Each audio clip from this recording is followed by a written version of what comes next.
Don't kind of we because the infrastructure issue of playing away from home. You know, clearly it's not ideal. I mean, we all, you know, understand that that's not ideal, shouldn't have happened. And it's a reflection of lack of planning, lack of leadership that we talked about. But for me, you know, I'm an active coach, and one of the things I always, you know, one of the things that I always is key for me is, as a coach, you try to not put excuses.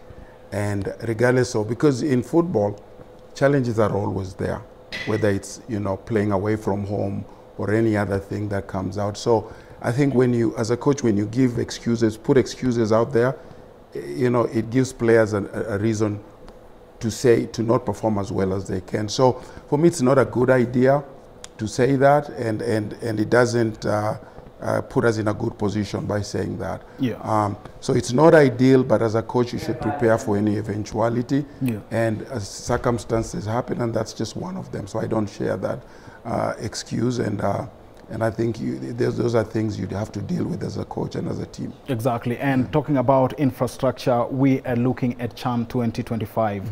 Right now, we are only having December and January. CHAN begins on 1st and ends on 28th. That is both for Kenya, Uganda, and Tanzania. But looking at now Kasarani, our main ground, and how we are racing against time, looking at the magnitude of the event, do you think Kenya will secure the rights to co-host alongside Uganda and Tanzania? You know, there's still a lot of work to be done.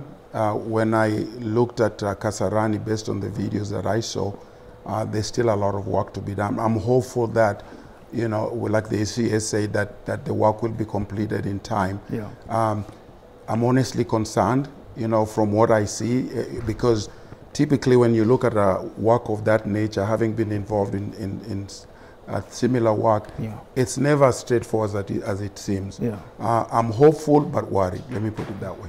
Exactly. And as the, if elected the FKF president, what are you going to do in line with infrastructure? We are talking about the Mashemeji Derby was to be held about last week Sunday. They couldn't, FC Leopards couldn't find a suitable ground for a high-risk match like that one. That is the Nyayo Stadium, which is also under construction, Kasarani Stadium. Atalanta Complex is still far.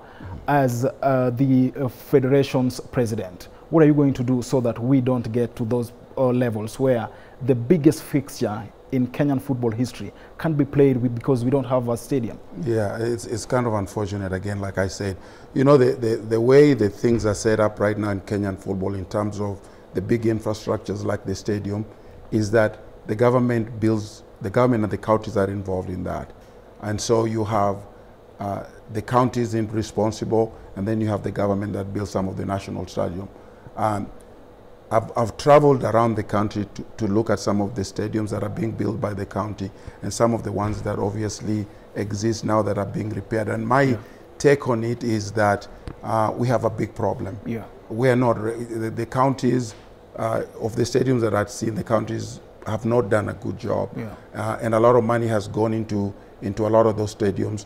But then you look at their condition and they are not done well. So as a federation, I have experience in building infrastructures, and what I will do is again, planning is very important. A lot of these things involve planning, and so it requires somebody who has an understanding of what it is involved when it comes to building infrastructures. And based on my experience, I think I can bring a lot of that into play. Now, again, we have to understand that the federation does not build major stadiums.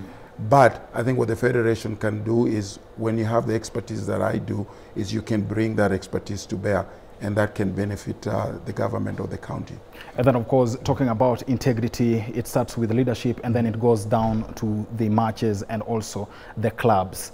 Lately, there has been a lot of accusation and also cases of match fixing in Kenyan football. As the football president, what are you going to do to ensure that this comes to an end?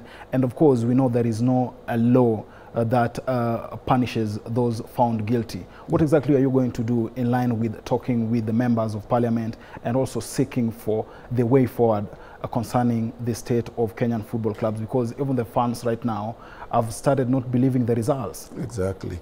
Match fixing is a major issue, and it goes to the heart of the integrity of the game. Yeah. And it just affects the game in a way that is very, very counterproductive and harmful.